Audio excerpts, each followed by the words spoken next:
All right, let's have fun. Hi, Vicky. Hi, how are you, Luiza? I'm great. How are you? Doing well. I'm so excited to be talking about positive psychology today. Wonderful. Thank you so much for your time and willingness to do this. Hello, my listeners. I am Luisa at Joy of Life Coaching, and Vicky is a good friend of mine and also a coach in the area of positive psychology. So we wanted to connect today and talk about positive psychology. Vicky, can you please introduce yourself? Absolutely. Thank you. My name is Vicki Reyzelman. I'm excited to be on this podcast, video cast.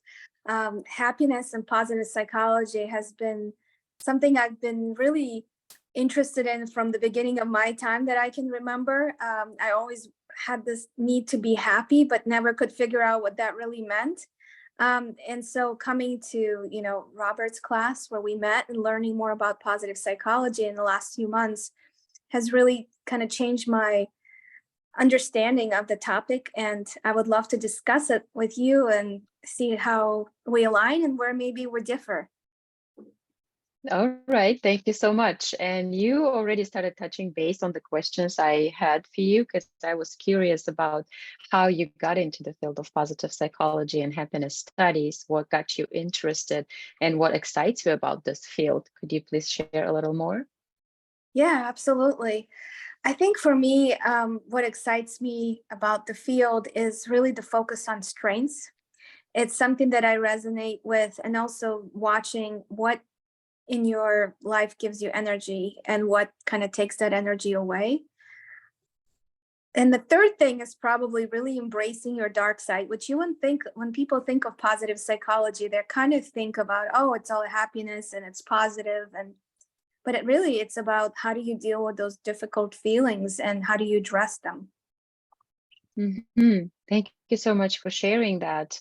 I am a big fan of strengths as well, and I feel like they should start doing that at school so that kids know what their strengths are and start picking subjects and future careers based on that. And I feel like it would make the world even more beautiful than it is now. So I'm with you on that. Yes, 100%. thank you for sharing that. So are there any positive psychology tools and interventions that you use in your personal life or maybe your professional life? I think something that I learned from our training is really one is asking questions, but asking good questions. And I think there's a lot of value. I often ask questions because I'm curious and I want to know more, but that's not necessarily a formation of a good question. A good question is usually one that you ask that you don't know the answer to, and the person that you're asking the question of might have to reflect on. And those don't come to, at least to me, very naturally. I have to really think through that to ask a good question.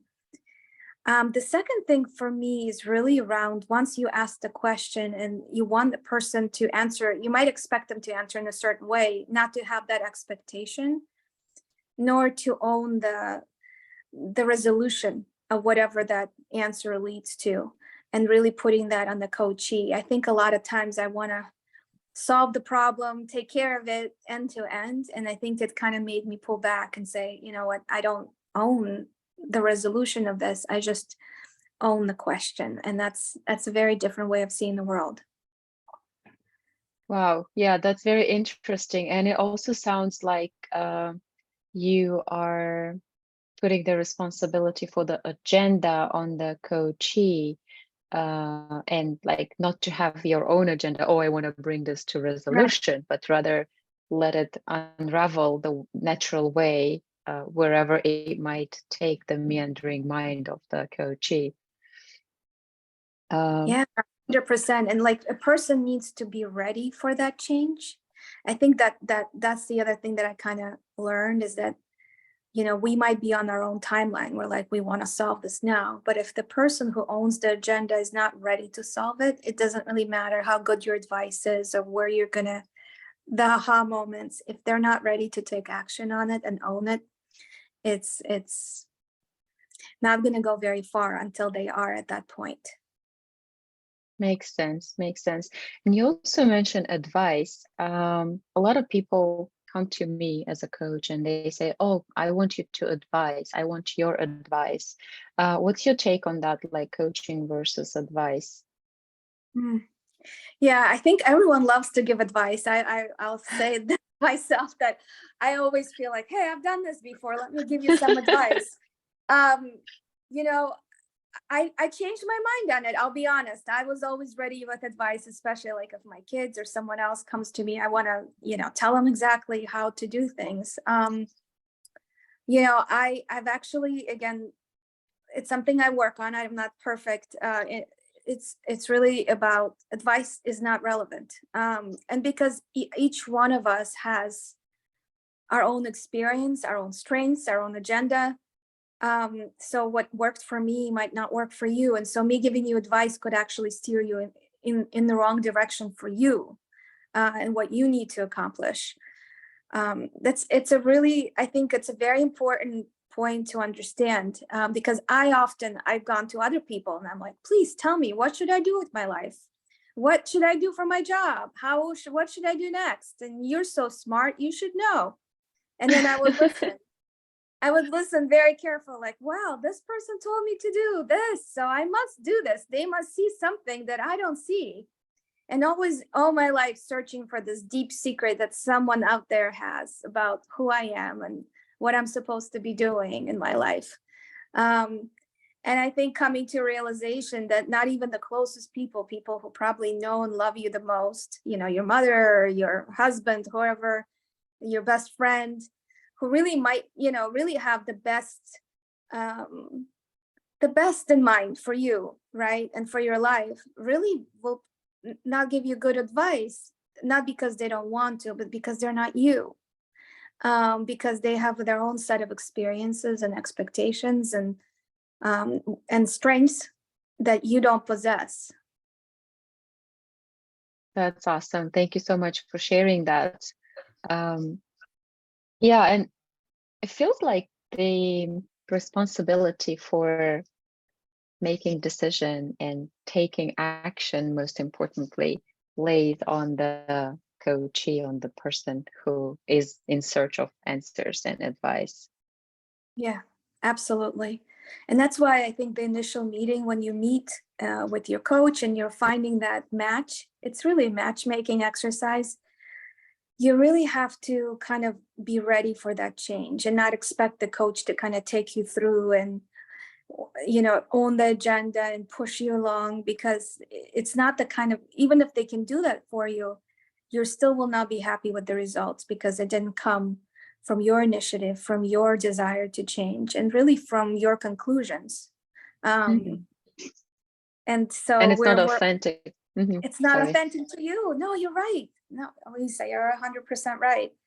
But it's scary to be authentic. I think people are afraid of that, because at least for me, I don't know everyone else, I guess, from my own experience, like being yourself, every one of us is human. We have our strengths and we have a lot of weaknesses. I think we desire for our weaknesses sometimes to be our strengths, because we're looking at people around us and those might be their strengths. And we want to emulate that.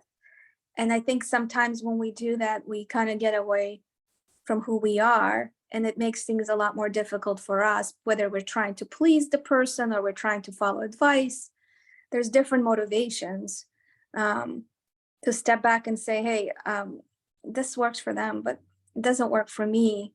I think that's the revelation, and being okay with that. I think not beating yourself up. I'm not an aggressive, competitive person. I could have probably been a CEO if I was. Well, I'll never be that. So I could wish for it all day long.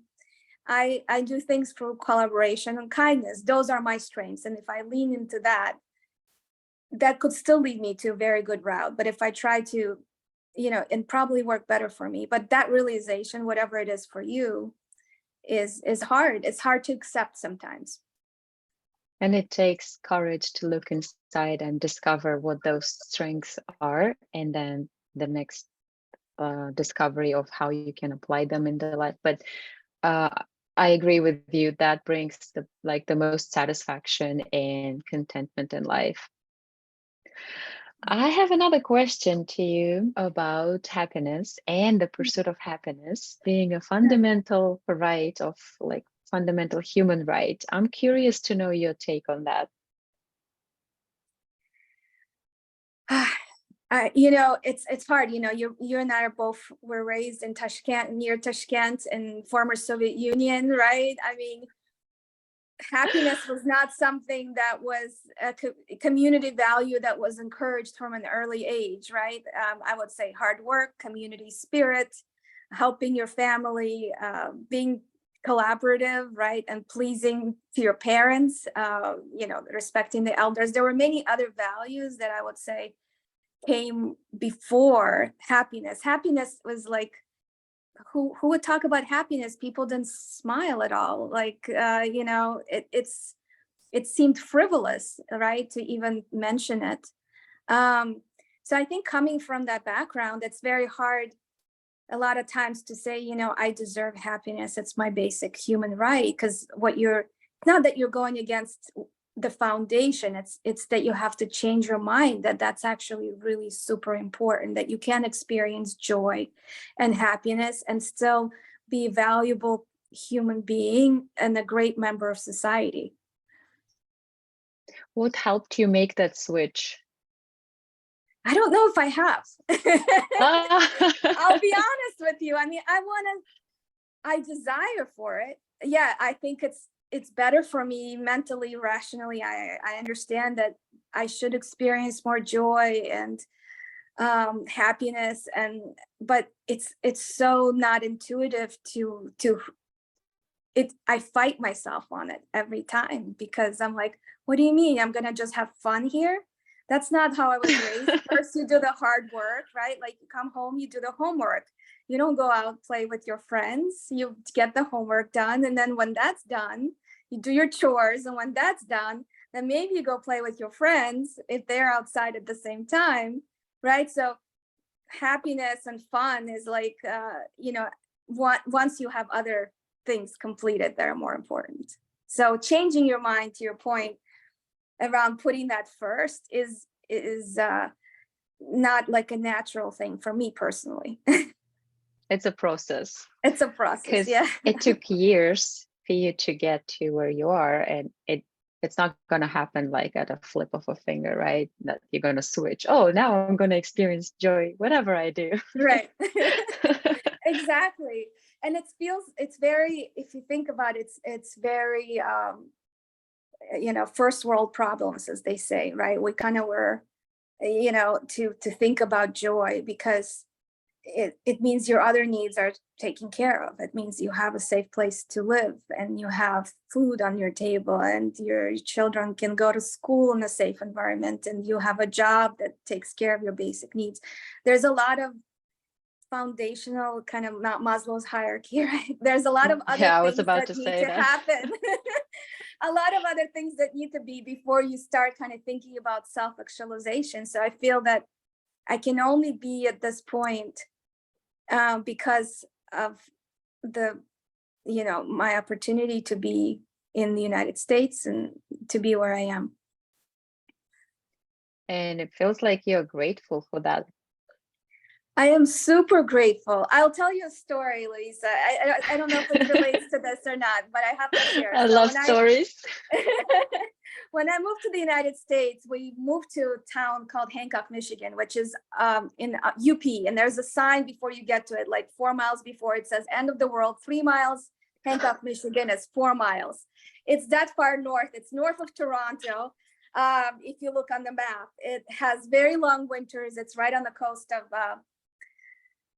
the Lake Superior, which is cold most of the year, but the summers there are very beautiful. And so I was the first child that they've ever seen in that community that came from like a foreign language background. Of course, they were still worried about the Cold War and they thought that, we were, FBI came to check on us because they thought they were coming to spy on the small community up north.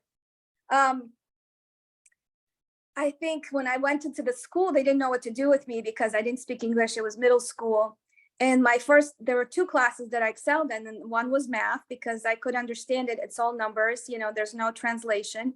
And the other one became art. And when I was in former Soviet Union, art was like my worst subject. I can't even tell you, like I was horrible at it. Don't tell the teachers. My mom probably did my homework most of the time because whatever I produced was just not in line. And the reason is because when teachers requested art, they said, okay, here, draw a bear. This bear has to be brown. It has to be this kind of paws. It has to look exactly like this. And every child in the room had to reproduce this bear in exactly the same way that the teacher showed it, right? You remember probably, right? And I could never do that because I'm like, why does the bear need to be brown? I really want it to be white today. And like, no, the teacher said, you can't. You see the brown bear? That's what everybody's drawing. And that's what you should draw. So I had the hardest time. I could not complete my homework. You think art is an easy A, but not for me. So I start in the school and I don't speak English. And I start with this teacher and we go into the class and she gives us an example of what we need to draw. And I said, okay, well, what color should I draw this? And she's like, well, pick whatever color you want. And I said, well, what exactly the shape? I need to know, how do I do this? And she said, well, whatever you feel like it. You can make it a triangle. You can make it a square. What do you see here? And I looked at her and I'm like, this is so strange. This is like the strangest art teacher I have ever met. She just says you should interpret the art in the way that you see it.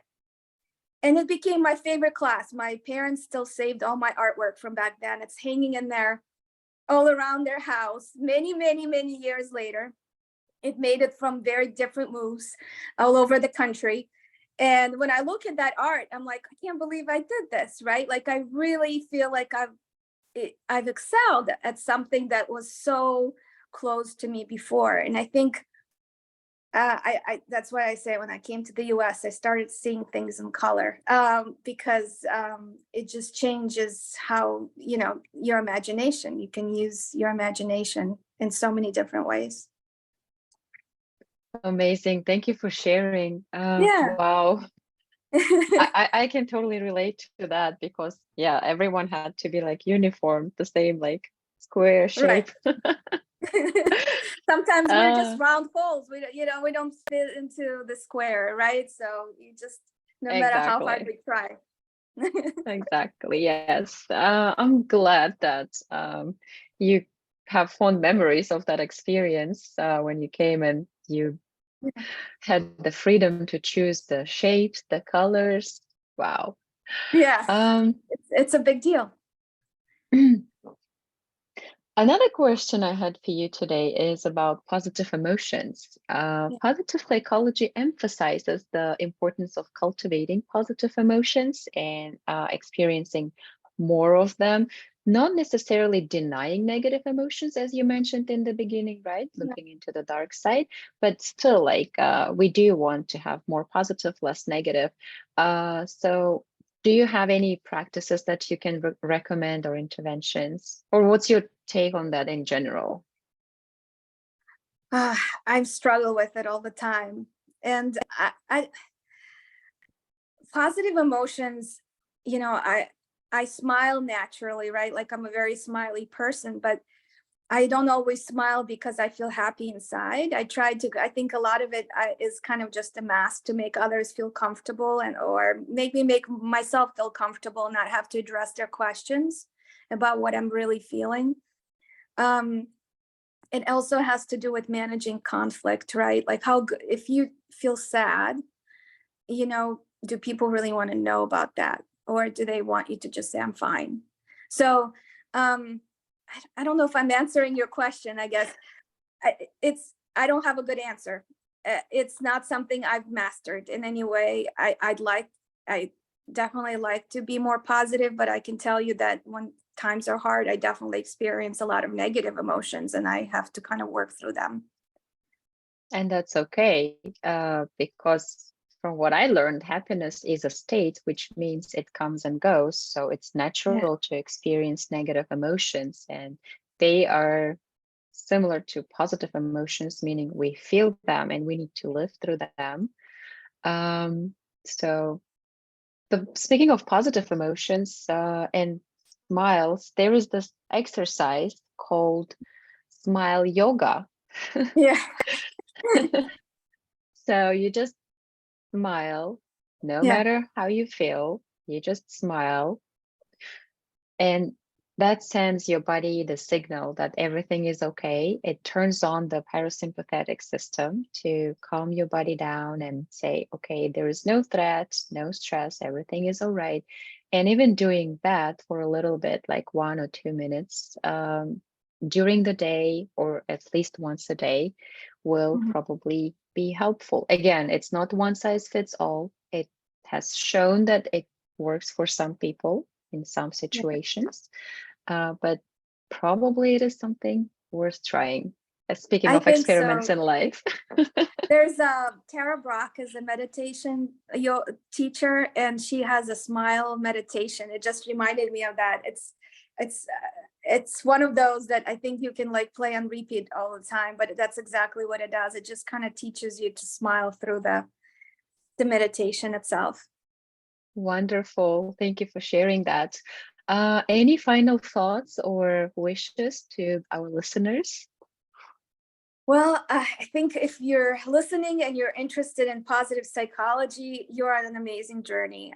There's definitely a lot of hope and a lot of discovery that's ahead for you. And just remember to be gentle with yourself, because we're all on this together. It's no one of us is perfect. And it's what makes us good as a humanity is that we are imperfect and have our own strengths and weaknesses. And so I hope you can let that shine.